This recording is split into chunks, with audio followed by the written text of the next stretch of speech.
In September, Russia and Turkey signed an agreement calling for a ceasefire in Idlib province in northern Syria.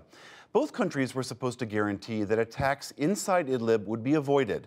There are an estimated 3 million people living there, but they are living without even the most basic services. But as correspondent Nick Schifrin reports, the people on the ground are still facing attacks. Just like any one-year-old, Omar Al-Dagim loves his father's motorbike, even if he needs his older brother's help. Yay! These days, he needs more help than ever. He needs his father Mohammed's help to carry him. Last month, Omar lost his left leg when his family home was hit by a government airstrike. A Syrian jet targeted their village. It killed Omar's mother, who was 7 months pregnant with a boy. Also killed that day another woman and 7 students at a primary school. And just as White Helmet volunteers were rescuing the wounded, another airstrike. Today, Al-Dagim is grateful his son is alive, but Al-Dagim misses his wife and is worried about Omar's future. I look at Omar and I see he is missing everything in life. The love of a mother, for him to go out and play with his brothers. His brothers will be playing and he tries to get up so he can play with them. Omar is being cared for at Ma'aret al-Numan Central Hospital in Idlib province. He's just like so many victims in this war. But last month, he was supposed to be safe. Omar and his family were living in Jarjanaz in Idlib province. In September, Turkey and Russia agreed to create a demilitarized buffer zone, remove heavy weaponry and rebel fighters, and halt military operations. But the agreement has loopholes, says the Middle East Institute's Charles Lister. That jihadist groups linked to al-Qaeda are not part of that agreement, which in the regime's eyes explains why they have continued some level of military action. So in a way it's really just a regime ploy to keep pressure on the area.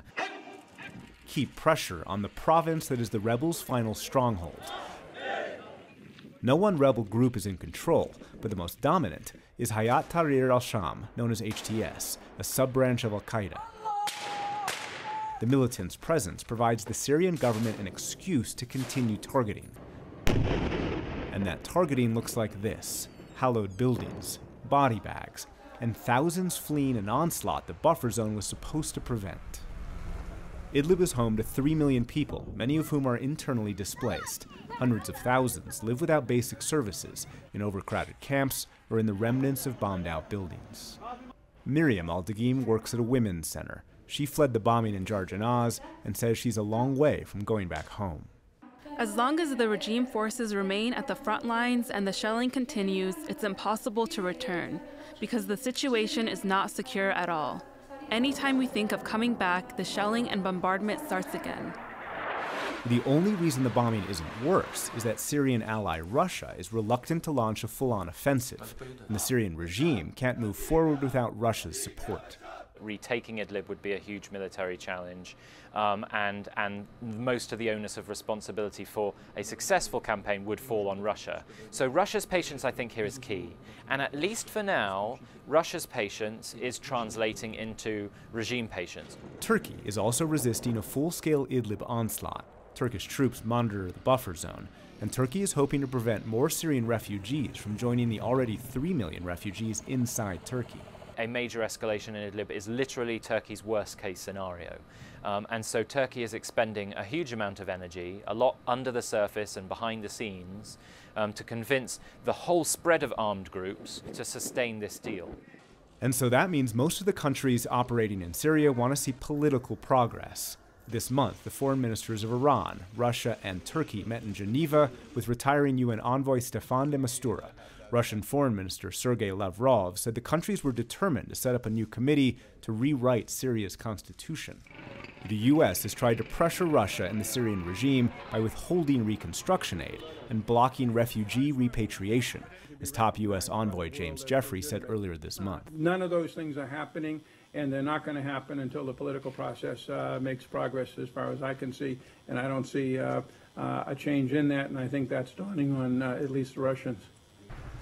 But there is still no political progress, and until there is, the residents of Idlib will likely continue to be targeted, despite the de-escalation zone. For us, nothing has really changed.